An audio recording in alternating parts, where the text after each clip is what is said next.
yang ingin saya sampaikan pada malam ini.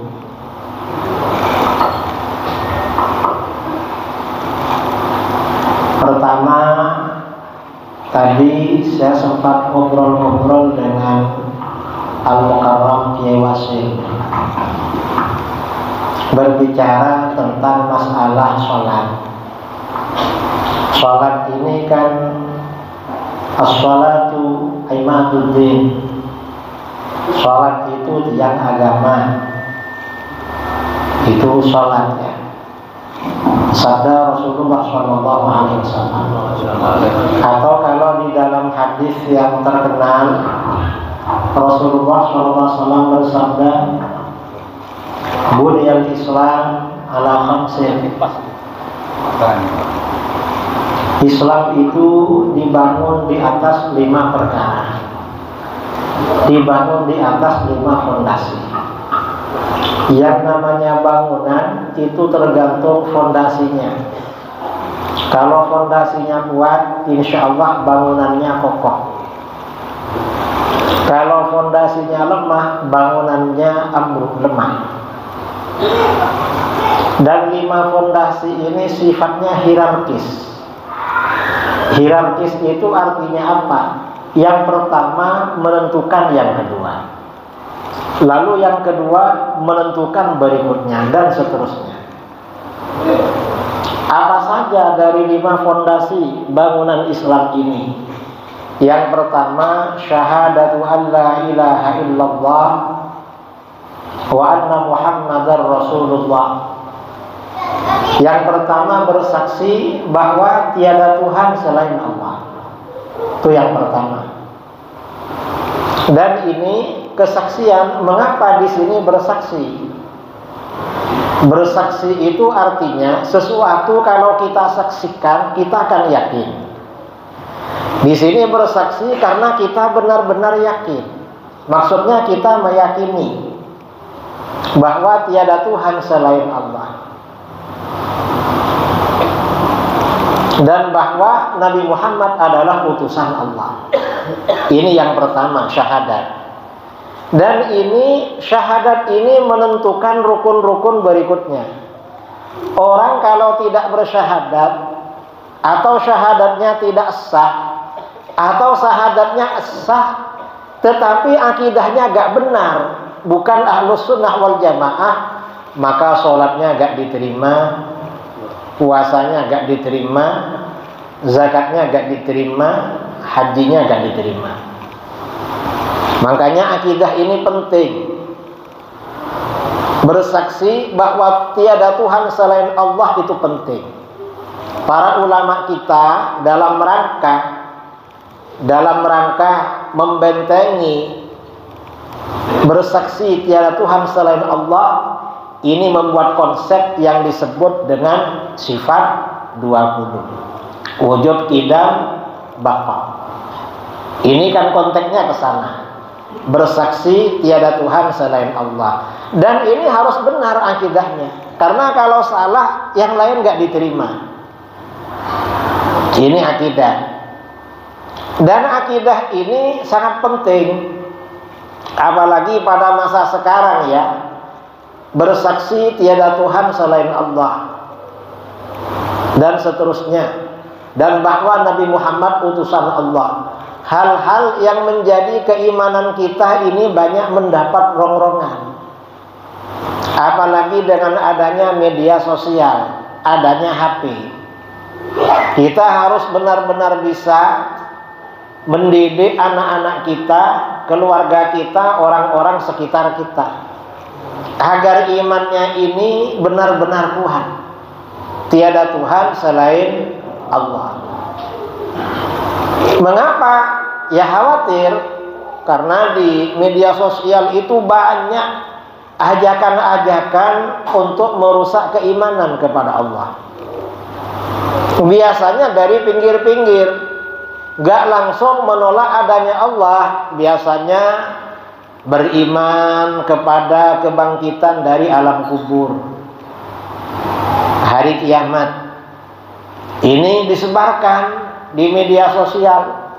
Orang-orang mengajak gak percaya pada hari kebangkitan dari alam kubur, bahwa nanti setelah kiamat manusia akan kiamat lagi lalu hidup lagi.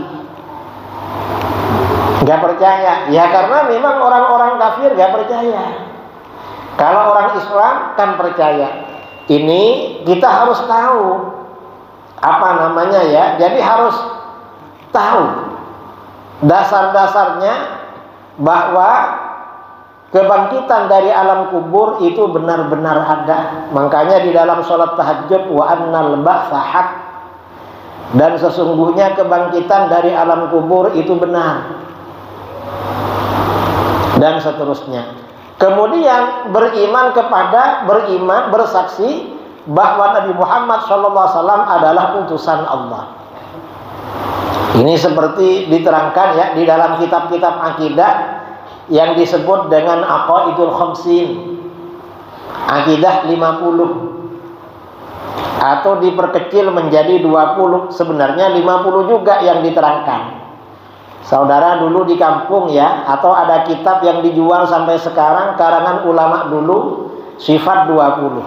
Setelah dibaca jumlahnya 50. Mengapa dibilang 20? Karena kalau dibilang 50 macam banyak ya.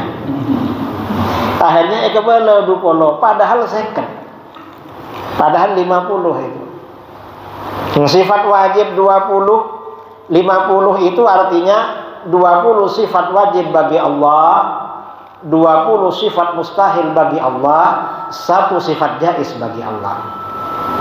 Lalu 4 sifat wajib bagi para rasul, 4 sifat mustahil bagi para rasul, 1 sifat jaiz bagi para rasul. Ini pelajaran dulu.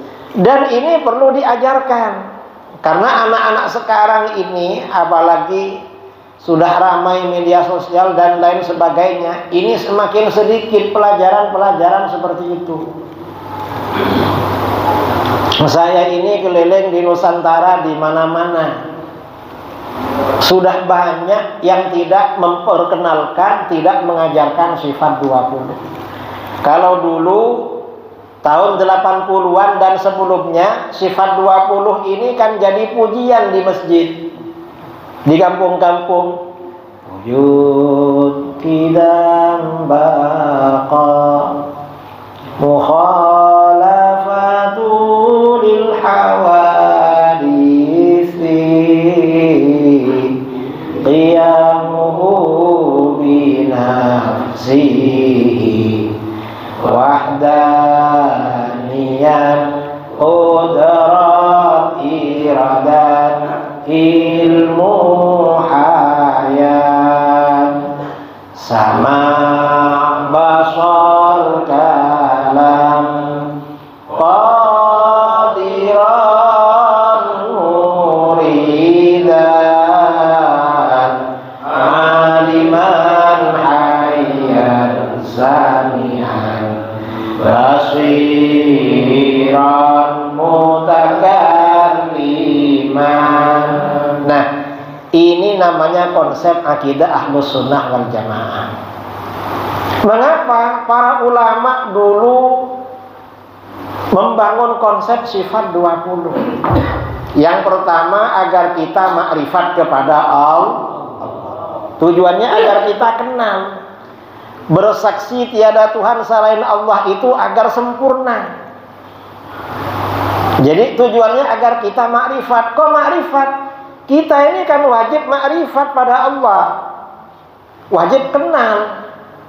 Cuman di dunia Allah gak bisa dilihat, kita gak bisa melihat Allah. Maka makrifat kepada Allah melalui sifat-sifatnya, dan itu sifat 20. Kalau bukan sifat 20 gak bisa. Tauhid 3 punya Wahabi, rububiyah, uluhiyah, asma wa sifat, gak bisa makrifat, kacau. Tapi kalau sifat 20 bisa makrifat dan bisa menghadapi siapa saja. Nah, sifat 20 ini kalau dipikir-pikir sebenarnya menjawab soal-soal yang mendasar tentang Allah. Saudara kalau kenalan dengan orang, kan pasti pertanyaan pertama, siapa namamu? Pas saya Rasmana Samriang. Setelah dijawab, nama saya ini. Nanti ditanya lagi, umur berapa sekarang? Baru setengah abad.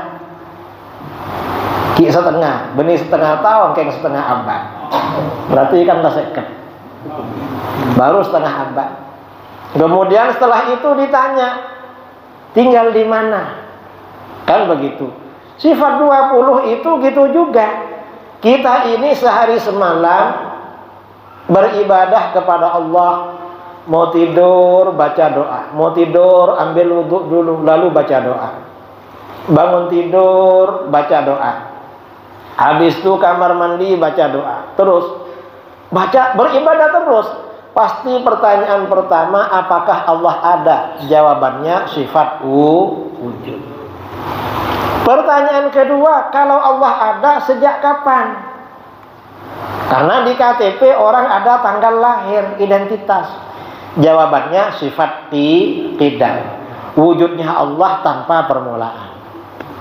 Ditanya lagi, sampai kapan wujudnya Allah? Jawabannya adalah baqa. Allah maha kekal, maha abadi. Lalu ditanya lagi, Allah itu wujud qidam baqa. Seperti apa? Jawabannya mukhalafatu bil hawadisi. Allah tak serupa dengan apapun perkara yang baru. Kalau dibilang seperti apa berarti kan serupa. Gak serupa, gak ada yang serupa dengan Allah. Mau dibilang seperti apa? Ini namanya akidah Ahlus Sunnah. Kalau Wahabi beda saudara. Bedanya apa? Allah seperti apa? Ya Allah itu mukhalafatu lil hawadisi, tapi tak begitu mukhalafatu. Mengapa? Ada mirip-miripnya. Mirip apa? Di sebagian kitab Wahabi diterangkan Tuhan itu mirip anak muda yang belum berjenggot, tingginya kira-kira 30 meter, lebarnya 3,5 meter. Karena 60 ziro, tingginya 60 ziro, lalu lebarnya 7 ziro. 1 ziro itu kan setengah meter. Kalau 60 kan berarti 30 meter. Dan ini mirip akidahnya Yahudi. Kalau menurut Yahudi, Tuhan itu seperti laki-laki yang sudah tua, rambut dan jenggotnya dah putih semua. Tingginya 30 meter, lebarnya 3,5 meter. Bedanya Tuhannya Yahudi lebih tua dari Tuhannya Wahabi. Ini beda saudara dengan akidah Ahlus Sunnah wal Jamaah. Kalau Ahlus Sunnah jawabannya apa? Mukhalafatu lil hawadith. Allah tak serupa dengan perkara yang baru. Dan gak boleh ikut akidah yang kayak Wahabi, karena itu namanya mujassimah. Mujassimah itu orang yang menjasmanikan Tuhan. Tuhan dianggap barang jasmani seperti manusia. Atau musyabbihah, menyerupakan Tuhan dengan makhluk. Bermakmum pada orang yang mujassimah itu makruh. Ada yang mengatakan tidak sah, berat. Karenanya akidah ini penting. Akidah gak benar, sholat gak diterima. Ini masalah 5 rukun ya. Kemudian soalan yang ke-5, Allah wujud qidam baqa mukhalafatu lil hawadisi. Alamatnya di mana? Kita ini kalau kenal dengan orang, kalau sudah cocok kan ingin silaturahmi. Di mana rumahnya? Ingin silaturahmi. Kalau Tuhan ditanya, jawabannya qiyamuhu binafsihi. Allah berdiri pada zatnya sendiri. Artinya apa? Allah gak butuh pada tempat, Allah gak butuh pada yang mengatur, menentukan atau menciptakan. Gak butuh. Kalau Wahabi beda lagi. Tuhan alamatnya di mana? Lo belum tahu. Di mana? Di Arasy. Wah, jauh banget ya. Gimana kalau ada perlu? Pesawat belum ada ke Arasy. Nanti kata dia, jangan khawatir. Setiap pukul 2 malam Tuhan turun ke langit pertama di dunia. Ngapain turun? Mendengar doa kamu, makanya bangun sholat tahajud. Ditanya dia, memangnya kalau gak turun Tuhan gak dengar? Bingung. Kalau jawab gak dengar, kufur. Kalau jawab dengar, takut ditanya lagi. Kalau dengar, ngapain turun? Nanti ditanya lagi, itu turun pukul 2 ikut waktu daerah mana? Kan pukul 2 istiwa, tiap daerah ini beda-beda. Di sini pukul 2, di Bali masih belum. Oh, di Bali sudah lewat ya. Jadi di Bali pukul 2, di sini belum. Di sini pukul 2, di Jawa Tengah belum. Di Jawa Tengah pukul 2 istiwa, Jakarta belum. Ditanya, itu pukul 2 ikut waktu daerah mana? Ya sesuai waktu daerah masing-masing. Berarti turun terus. Kalau turun terus, lalu naiknya kapan? Akidah yang tidak benar itu gak masuk akal, saudara. Makanya kalau ahlus sunnah, Tuhan itu maha suci dari tempat. Tuhan tidak bertempat. Nah ini sifat wajib 20. Tidak hanya mengingatkan. Karena perbedaan kita dengan Wahabi paling banyak. Wahabi bilang Tuhan bertempat di arasy, tiap pukul 2 malam turun ke langit. Lalu rupanya mirip manusia di kitab mereka. Biar kita gak masuk ke dalam faham itu. Karena mungkin akidahnya dulu dipelajari waktu masih kecil. Karena sudah lama akhirnya lupa. Dan Wahabi banyak punya radio, punya televisi, punya macam-macam. Khawatir anak-anak kita terpengaruh dengan itu. Nah ini akidah. Kemudian rukun yang kedua, wa iqamus shalah, mendirikan sholat. Mengapa disebut mendirikan sholat, bukan bersolat? Karena sholat ini harus dikerjakan dengan sempurna. Bukan yang penting sholat, tetapi harus benar-benar sholat. Makanya perintah sholat di dalam Al-Quran, aqimus sholah, dirikan sholat, tegakkan sholat. Dalam awal surat Al-Baqarah, alladzina yu'minuna bil ghaibi wa yuqimunas sholah, dan mendirikan sholat. Pertanyaannya, apakah kita sudah benar-benar mendirikan sholat? Ini pertanyaan berat, saudara. Benar-benar mendirikan sholat. Mengapa berat? Sholat ini, kita ini memang perlu mengevaluasi diri. Sholat kita ini umur sekian. Kira-kira bertambah apa enggak kualitasnya dibanding masa-masa lalu? Karena sholat itu bertingkat-tingkat. Ada orang pokoknya sholat, ya, mungkin dia ikut ke masjid, pokoknya bermakmum, entah bacaannya benar apa salah, gak peduli dia. Ini namanya pokoknya sholat. Ada yang begitu.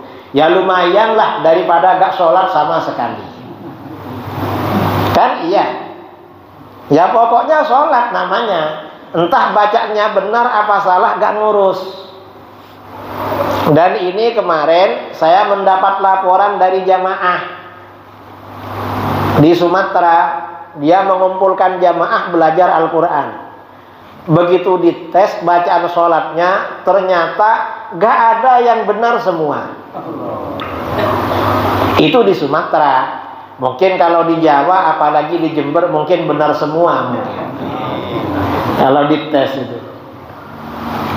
itu dites bacaannya, saudara, bacaannya. Jadi ada orang yang pokoknya sholat, entah gerakannya salah, bacaannya salah, gak ngurus, pokoknya sholat ke masjid. Ya ini pokoknya sholat lah, ya gak apa-apa. Kemudian ada yang lebih tinggi lagi kelasnya, levelnya lebih tinggi dari tadi. Gimana yang lebih tinggi? Wudunya sudah betul, kemudian Gerakannya juga sudah betul seperti yang dijelaskan oleh para ulama di dalam kitab-kitab fikih. Lalu bacaannya juga betul semua. Ini kelas 2. Ini bagus, berarti ini sholat yang sah, benar-benar sah ini. Benar-benar sah menurut ahli syar'i, menurut kitab fikih. Entah pada waktu sholat apakah pikirannya ada di sawah, apakah pikirannya ada di pasar, gak ngurus. Yang penting bacaannya betul. Ini kan sholat kelas 2 namanya. Ada sholat kelas 3, ya, ada sholat yang lebih dari ini. Gimana syarat rukunnya tepat, sunnahnya dilaksanakan, bacaannya benar. Lebih dari itu, orang ini berusaha untuk selalu khusyuk di dalam ibadah kepada Allah. Khusyuk itu artinya apa? Setiap kita bergerak, setiap kita membaca, maka hati kita merenungkan apa yang kita baca itu. Bacaan itu kita renungkan semua, mulai dari Allahu Akbar sampai Assalamualaikum. Dan ini sholat yang paling berat, saudara.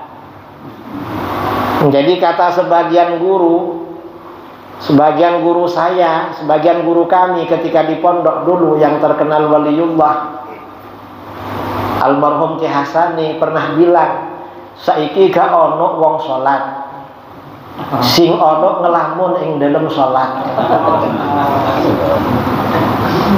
Ya memang sholat, cuma begitu takbiratul ihram semuanya diingat.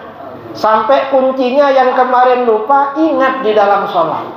Nanti setelah selesai, gini ya, kalau sholat yang hilang bisa diingat. Bangga dia dengan sholatnya, padahal gak khusyuk itu. Khusyuknya hilang.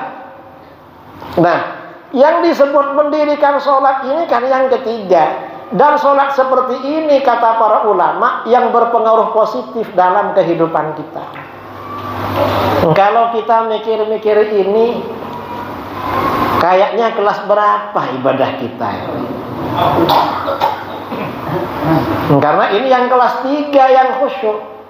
Apa sudah kelas 2 ya? Atau antara kelas 2 dan kelas 1? Gak tahu. Ini sholat, saudara, ini mendirikan sholat. Dan sholat ini penting, karena kalau sholat ini gak betul ya, gak diterima, yang setelahnya gak diterima juga, gak lengkap, gak diterima juga. Kan besok ibadah yang ditanya pertama kali di akhirat kan sholat. Kalau sholatnya sempurna, yang lain pasti lulus. Tapi kalau sholatnya gak sempurna, ditanya juga yang lain. Ini yang lain pasti ruwet ini sholatnya gak lulus. Kira-kira ya, kita ini bisa enggak? Kita ini harus berusaha, harus selalu evaluasi agar sholat kita ini lulus. Jangan hanya gambaran sholat. Makanya memang perlu ya, kita ini belajar terus bagaimana sekiranya kita sholat ini benar-benar sempurna. Kalau orang ini sholatnya sempurna, ini yang disebut di dalam Al-Quran, innas sholata tanha anil fahsya'i wal munkar. Sesungguhnya sholat dapat mencegah dari perbuatan keji dan mungkar. Atau misalnya di dalam sholat, qad aflahal mu'minun alladzina hum fi sholatihim khashi'un. Benar-benar beruntung orang-orang beriman. Siapa? Mereka yang di dalam sholatnya selalu khusyuk. Kita ini kalau berbicara khusyuk hanya teori. Imam Ghazali sendiri setelah menerangkan cara khusyuk di dalam sholat, ketika baca ini yang kamu renungkan begini, ketika bergerak begini renungan kamu begini. Setelah selesai, kata beliau, seperti kita ini gak bisa begini. Itu Imam Ghazali. Tapi menurut saya beliau bisa. Yang gak bisa ya mungkin, yang gak bisa ya kita lah yang gak bisa. Memang berat, tapi kita harus berusaha ini. Ini sholat. Makanya memang saya ini senang dengan teman-teman ya, saudara-saudara di jamaah tabligh ini dalam masalah sholat. Karena kemana-mana yang diajak sholat, kemana-mana ngajak orang lain sholat. Karena orang ini kalau sholat, jaminan dari Al-Quran akan meninggalkan maksiat. Kalau masih maksiat, berarti sholatnya ada masalah. Kalau masih maksiat, karena itu standar di dalam Al-Quran. Kalau masih maksiat, sholatnya ada masalah. Kalau orang ini sholatnya sudah sempurna, insya Allah tidak ada maksiat. Karena ini jaminan Al-Quran, saudara. Ini pentingnya sholat. Dan sholat ini kan yang wajib kan ada 5. Ya, ada 5 waktu. Dan ini lagi ya, yang perlu disampaikan. Sholat ini wajib. Kalau ada sholat yang pernah ditinggalkan dulu waktu masih muda, itu wajib qadha. Walaupun sudah 40 tahun yang meninggalkan dulu. Jadi wajib qadha juga sholat yang ditinggalkan. Ini mengapa diterangkan Ustadz-ustadz Wahabi? Karena mengajak orang-orang taubat. Orang lama gak sholat dah, yang dulu gak usah diqadha. Yang penting kamu sekarang bertaubat, nanti sholatnya kamu banyak sedekah katanya. Loh, gak bisa, tetap wajib itu. Tetap wajib. Harus diusahakan memang. Sholat yang pernah kita tinggal harus diganti. Dan harus secepatnya. Kalau ada saudara kita yang dulu pernah meninggalkan sholat. Kadang-kadang orang ini berangkat umroh, haji, sholatnya kurang peduli. Entah jamak kosornya, entah di perjalanan, gak peduli. Mengapa? Yang penting ke tanah suci. Gak bisa begitu. Sholat ini nomor 1. Sholat harus didahulukan dari yang lain. Ini pentingnya masalah sholat. Dan saya ini saudara, saya mau cerita ya, bulan Ramadan kemarin itu khurud ke Amerika dan Kanada.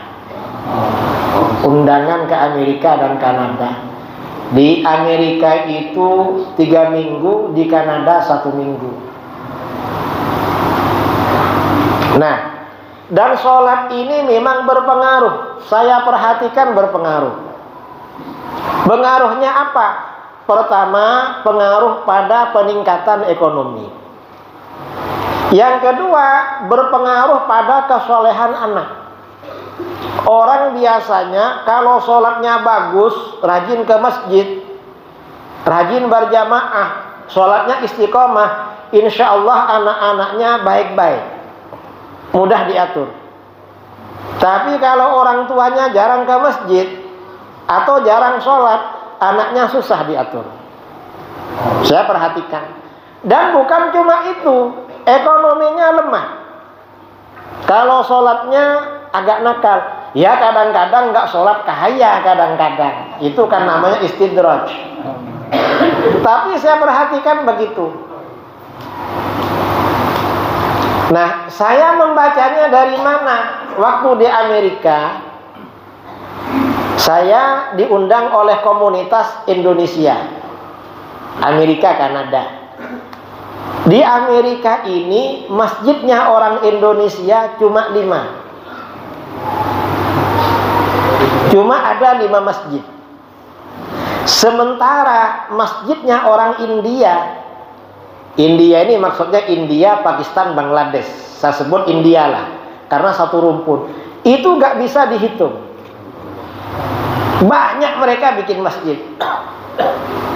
Pertanyaannya, mengapa orang Indonesia masjidnya cuma 5? Misalnya di Texas. Di Texas ini warga Indonesia sekitar 5.000. Masjidnya cuma 1. Kira-kira 5.000 orang cukup satu masjid? Kan gak cukup. Mengapa masjidnya cuma 1? Berarti gak senang bikin masjid.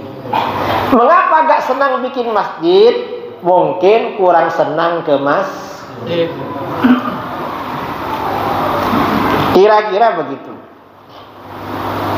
Nah, kemudian perbandingan secara ekonomi, kalau orang India ini rata-rata sukses, secara ekonomi sukses.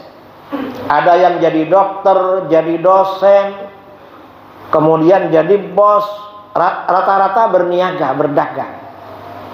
Kalau orang Indonesia, ada yang berdagang, tapi yang banyak itu jadi pekerja sama orang, kerja sama orang. Ya ada yang usaha sendiri ada, tapi yang banyak kerja. Itu ekonomi. Jadi secara ekonomi ini jauh. Nah, kemudian dari kualitas ibadah beda juga. Bedanya apa? Masjidnya orang Indonesia, misalnya di Texas, di Houston, orang Indonesianya selama Ramadan yang taraweh diperkirakan antara 15 sampai 20 atau 25 lah kira-kira. Karena saya lihat yang ikut ngaji ke saya. Lalu yang 250 itu orang India, orang Arab, orang Afrika.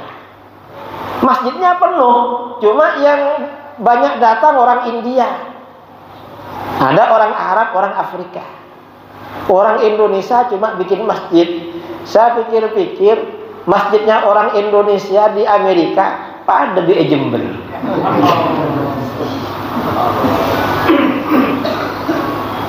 Ternyata di mana-mana, waktu di New York ya, atau di Washington DC. Di Washington itu ada masjidnya Indonesia, Masjid Al-Imam. Lalu di New York ada juga. Itu orang Indonesianya sedikit. Rata-rata jamaahnya India. Full masjidnya. Cuma Indonesianya sedikit yang hadir. Jadi memang apa namanya ya, semangat ke masjid ini kurang. Jadi ekonominya juga beda seperti saya katakan tadi. Kemudian bukan hanya itu, Indonesia ini kalau bikin masjid lama mau jadi. Sana masjid itu kebanyakan beli, karena gereja dijual. Di Amerika dan Eropa ini kira-kira sejak 35 tahun yang lalu atau lebih, gereja itu sudah gak ada jamaahnya. Karena pastor sama gereja yang menghidupi jamaah. Kan jamaah itu bayar. Dan karena orang Kristen sudah gak mau ke gereja, pastornya pensiun, kemudian gerejanya bangunan lama di Amerika dan Eropa kan gak boleh dibongkar. Undang-undang gak boleh, harus dilestarikan. Akhirnya dijual. Nanti dibeli oleh orang Islam, dijadikan masjid. Orang Indonesia ini kalau beli gereja, mau dibikin masjid, cari sumbangan itu lama. Beda dengan orang India. Orang India ini masjidnya banyak. Dan mereka kalau bikin masjid cepat selesai. Mengapa cepat selesai?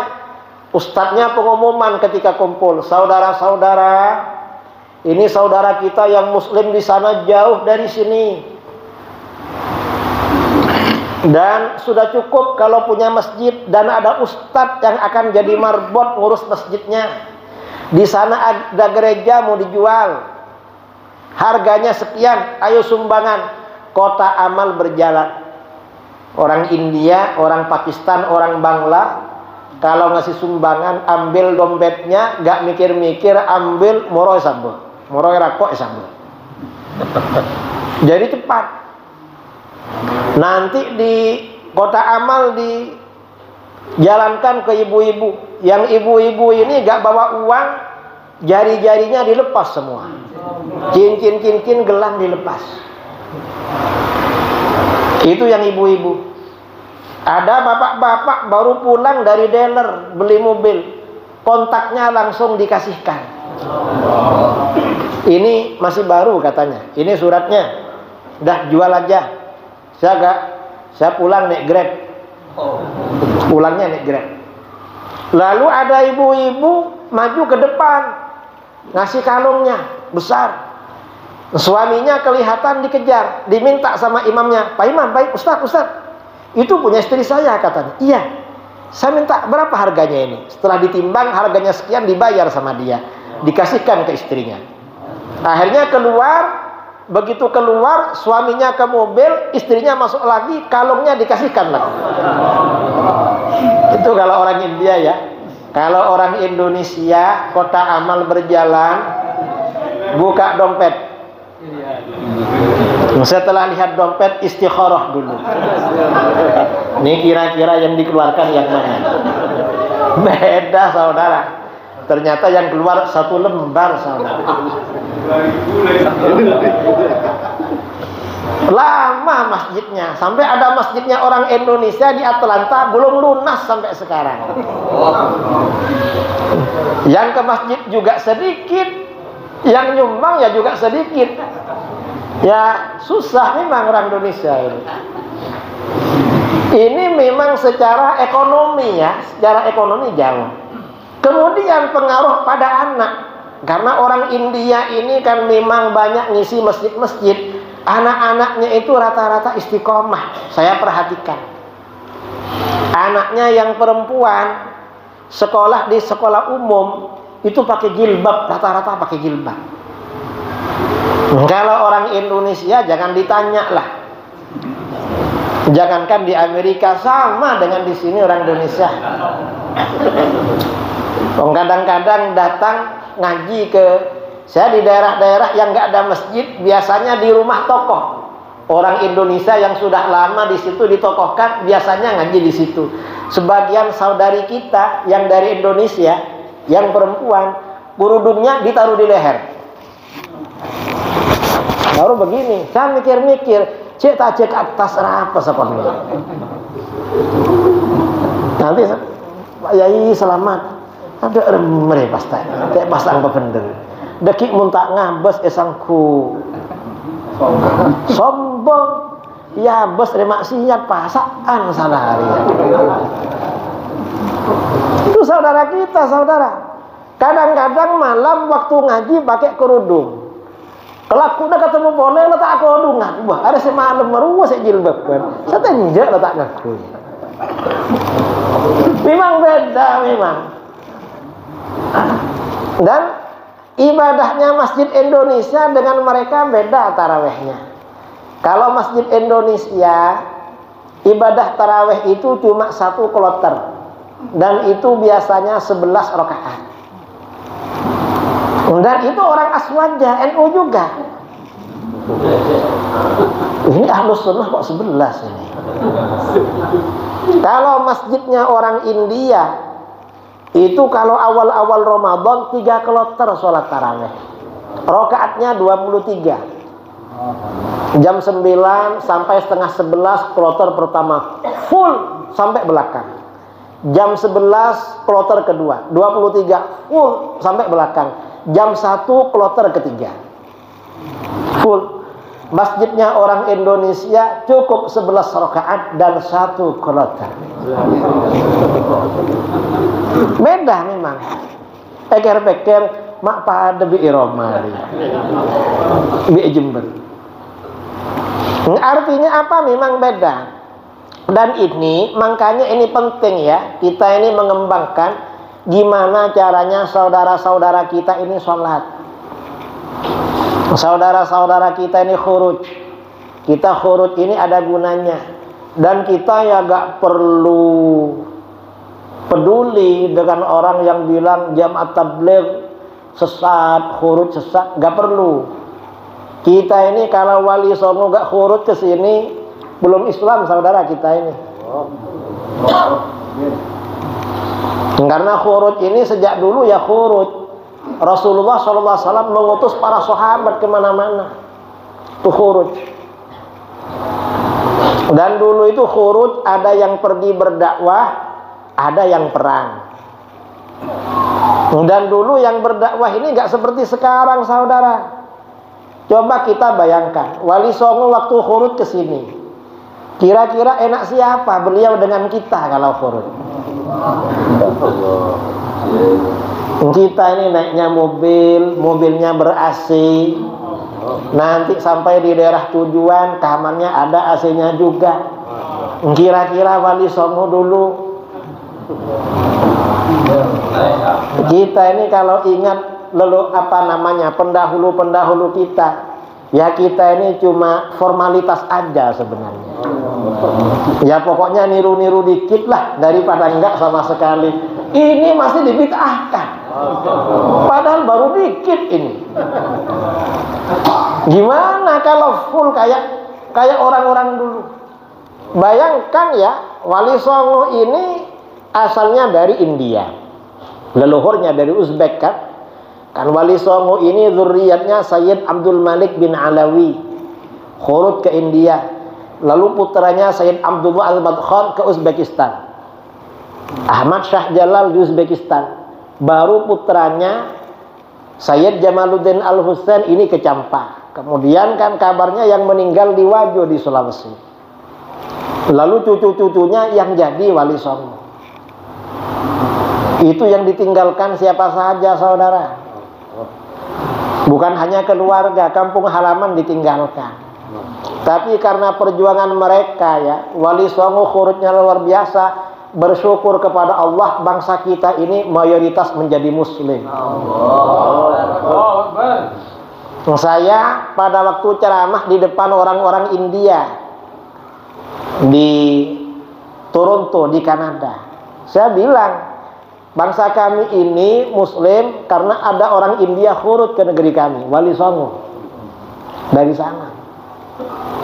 Saya bilang begitu, akhirnya mereka terharu. Kalian kesini jangan cuma bisnis, jangan cuma ini, tapi gimana kira-kira Amerika, Kanada ini menjadi muslimnya tambah berkembang ke depan. Saya bilang begitu, mereka terharu. Ini khurut ini sudah biasa dari dulu.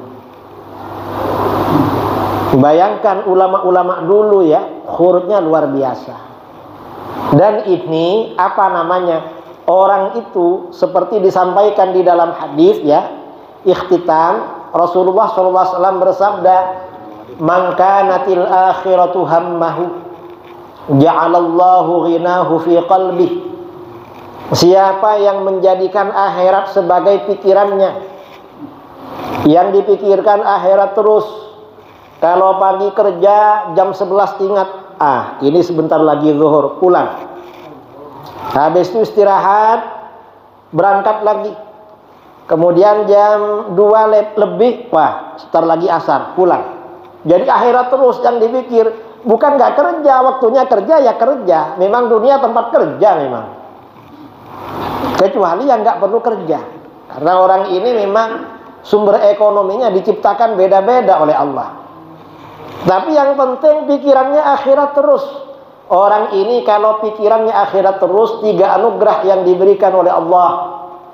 Yang pertama, ja'alallahu ghinahu fi qalbih. Allah jadikan rasa kaya di hatinya. Apa kaya hati? Hatinya tidak galau, tidak risau, tidak gelisah, tidak khawatir mengenai rizki yang akan datang. Ini yang pertama. Yang kedua, wa jama'alahu syamlahu. Allah himpun dia dengan orang-orangnya. Artinya orang ini mudah rukun dengan orang lain, dan orang mudah rukun dengan dia. Karena orangnya ikhlas, gak ada ambisi, gak ada hasud pada orang, gak ada iri. Mengapa? Gak sempat mikiri orang, yang dipikiri akhirat terus. Yang ketiga, wa atathud dunya wa hiya raghimatun. Orang yang pikirannya akhirat terus, dunia datang kepadanya dalam keadaan hina. Artinya dunianya datang sampai menyembah-nyembah saudara, sampai ditolak-tolak. Ini kalau pikirannya akhirat terus. Kemudian yang kedua dalam hadis ini, wa man kanatid dunya hammahu. Siapa yang menjadikan dunia sebagai pikirannya, pikirannya dunia terus, sampai dalam sholat ingat bisnis. Allahu Akbar, bisnis yang diingat. Kan dunia terus. Kalau orang ini pikirannya dunia terus, oleh Allah diberikan 3 akibat. Apa? Pertama, ja'ala faqrahu baina 'ainaihi. Allah jadikan kefakiran antara kedua matanya. Maksudnya apa? Bukan gak punya uang, tapi hatinya yang fakir, pikirannya galau, risau, gelisah, khawatir mengenai rezeki yang akan datang. Pikiran. Kadang-kadang uangnya cukup dimakan setahun, tapi galau. Mau makan apa nanti? Padahal uangnya banyak. Ini kalau orang pikirannya dunia, karenanya ini jadi introspeksi pada diri kita. Kalau suatu saat kita galau soal dunia, jangan-jangan kita gak mikir akhirat. Saya ini pikiran apa kok galau soal ini? Ini introspeksi. Yang kedua, orang yang pikirannya dunia terus, wa farraqa alaihi syamlahu. Allah cerai-beraikan dengan orang-orangnya. Kempang atau karang dioreng. Bi taretana atau karang, bi tatangkeuna atau karang. Semuanya. Ini yang kedua. Akibat yang kedua ya. Kemudian yang ketiga, walam ya'tihi minad dunya illa ma qaddara lahu. Dunia yang datang kepadanya hanya yang ditakdirkan oleh Allah. Terus sokia tak lum soki. Kadang lah soki kan ki aroma sama larat. Ada kadang mobilnya bagus, anunya banyak, saudaranya mengeluh, lebih mengeluh dia. Wah, jarang muntur nyaman, mak nggak sesusan boleh. Mengapa? Karena pikirannya. Ini introspeksi pada kita, saudara. Artinya apa? Apapun yang kita lakukan harus memprioritaskan akhirat. Akhirat itu harus ada di depan. Nah, ini saudara-saudara, hal-hal yang perlu saya sampaikan pada malam ini. Karena ini ada tanya jawab ya. Hah? Ada tanya jawab nanti terakhir ya. Yang saya sampaikan mau saya tanyakan, yang bisa jawab dapat hadiah. Ya gak tahu hadiahnya ini apa, dolar, apa rupiah, apa kertas atau apa. Karena ini rahasia Tuhan ini.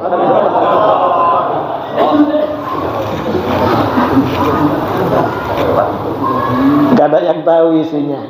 Karena dibungkus biar gak diketahui isinya. Sebelum ditutup, mungkin ada yang mau tanya. Juga yang mau tanya.